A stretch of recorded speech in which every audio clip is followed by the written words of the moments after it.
Friends, ನೀವು ನಿಮ್ಮ ಜೀವನದಲ್ಲಿ ಎಷ್ಟು ಬೇಗ ಸಫಲ ಹೊಂದುವಿರೋ ಅಷ್ಟೇ ವೇಗದಲ್ಲಿ ನಿಮಗೆ ಕಾಂಪಿಟೇಟರ್ಸ್ ಅಥವಾ ಶತ್ರುಗಳು ಹುಟ್ಟಿಕೊಳ್ಳುವರು. ಈ ಜಗತ್ತಿನಲ್ಲಿ ಶತ್ರುವಿರದ ವ್ಯಕ್ತಿಯನ್ನು ಕಾಣಲು ಸಾಧ್ಯವೇ ಇಲ್ಲ. ಫ್ರೆಂಡ್ಸ್, ನೀವು ಸಹ ನಿಮ್ಮ ಜೀವನದಲ್ಲಿ ಸಫಲ ಹೊಂದುತ್ತಿರುವ ವ್ಯಕ್ತಿಯಾಗಿದ್ದು ನಿಮಗೆ ತುಂಬಾ ಶತ್ರುಗಳು ಹುಟ್ಟಿಕೊಳ್ಳುತ್ತಿದ್ದಾರೆಂದರೆ ಈ ವಿಡಿಯೋ ನಿಮಗಾಗಿ. ಈ ವಿಡಿಯೋದಲ್ಲಿ ನೀವು ನಿಮ್ಮ ಶತ್ರುಗಳನ್ನು ಹೇಗೆ ನಿಗ್ರಹಿಸಬೇಕೆಂದು ಆಚಾರ್ಯ ಚಾಣಕ್ಯರ ನೀತಿಗಳನ್ನು ಬಳಸಿಕೊಂಡು ಹೇಳಲಾಗಿದೆ. ಹಾಗಾದರೆ ಇಲ್ಲಿವೆ ನಿಮ್ಮ ಶತ್ರುಗಳನ್ನು ಸದೆಬಡಿಯಲು ಬೇಕಾಗಿರುವ ಸ್ಟ್ರಾಟಜಿಗಳು. Number 1, control your anger. ಹೌದು ಫ್ರೆಂಡ್ಸ್, ನಿಮ್ಮ ಶತ್ರುವಿನ ಮೇಲೆ ಮಾನಸಿಕವಾಗಿ ಜಯವನ್ನು ಪಡೆಯುವ ಏಕೈಕ ವಿಧಾನವೆಂದರೆ ನಿಮ್ಮ ಸಿಟ್ಟಿನ ಮೇಲೆ ನಿಯಂತ್ರಣವನ್ನು ಹೊಂದುವುದು. ನಿಮ್ಮ ಶತ್ರುವಿನ ಉದ್ದೇಶ ಯಾವಾಗಲೂ ನಿಮಗೆ ಸಿಟ್ಟನ್ನು ತರಿಸುವುದಾಗಿರುತ್ತದೆ. ಏಕೆಂದರೆ ಅವನಿಗೆ ಗೊತ್ತಿರುತ್ತದೆ ಒಬ್ಬ ವ್ಯಕ್ತಿ ಸಿಟ್ಟಿನಲ್ಲಿ ತುಂಬಾ ತಪ್ಪುಗಳನ್ನು ಮಾಡುವನು ಅಂತ. ಹೀಗಾಗಿ ನಿಮ್ಮ ಶತ್ರು ನಿಮಗೆ ಸಿಟ್ಟನ್ನು ತರಿಸಲು ಪ್ರವೋಕ್ ಮಾಡುತ್ತಿರುತ್ತಾನೆ. ಹೀಗಾಗಿ ನೀವು ನಿಮ್ಮ ಶತ್ರುವಿನ ಸ್ಟ್ರಾಟಜಿಯನ್ನು ಅರ್ಥ ಮಾಡಿಕೊಂಡು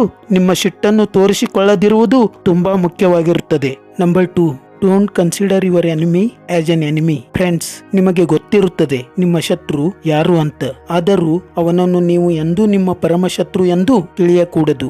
ನೀವು ಯಾವಾಗಲೂ ಅವನನ್ನು ನಿಮ್ಮ ಒಬ್ಬ ಸ್ನೇಹಿತನಂತೆ ಟ್ರೀಟ್ ಮಾಡಬೇಕು. ಇದರಿಂದ ಅವನು ಯಾವಾಗಲೂ ಒಂದು ಕನ್ಫ್ಯೂಷನ್ ಸ್ಟೇಟ್ ನಲ್ಲಿರುತ್ತಾನೆ. ಅವನಿಗೆ ನಿಮ್ಮ ಜೊತೆ ಶತ್ರುತ್ವ ಬೆಳೆಸಿಕೊಳ್ಳಬೇಕೋ ಅಥವಾ ಫ್ರೆಂಡ್ಶಿಪ್ ಮಾಡಿಕೊಳ್ಳಬೇಕೋ ಅನ್ನೋ ಭಾವ ಸದಾ ಕಾಡುತ್ತಿರುತ್ತದೆ. Number 3, never take them granted. ಹೌದು ಫ್ರೆಂಡ್ಸ್, ನಿಮ್ಮ ಶತ್ರುವನ್ನು ಎಂದೂ ನಿಮಗಿಂತ ದುರ್ಬಲ ಅಂತ ತಿಳಿಯಬಾರದು.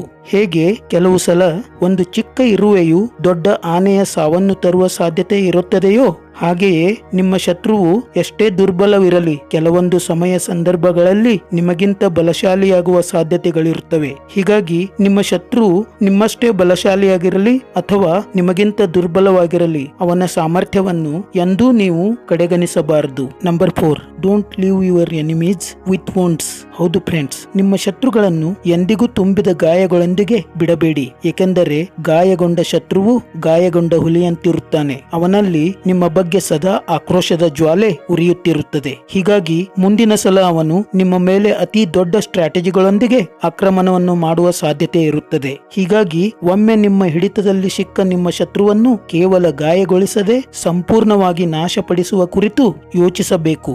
Number 5, attack with wisdom not with weapons.